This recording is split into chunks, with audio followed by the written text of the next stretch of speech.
how to record your computer screen in Windows 10 or 11.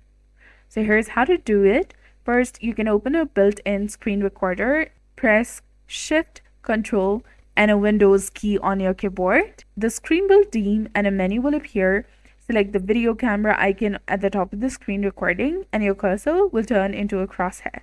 Click and hold and drag from the top corner to select the area that you want to record, and you can record the entire screen this way.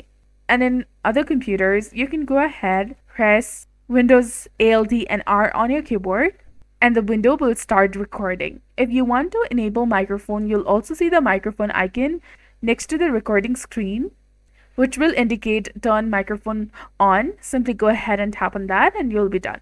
Now, if you want to close or stop the recording, you'll see the button over there of stop recording. Go ahead and tap on that. You can also select Windows plus G on your keyboard and then tap on capture from the game bar. And if you want to take screenshot, you can also use the snipping tool on your computer.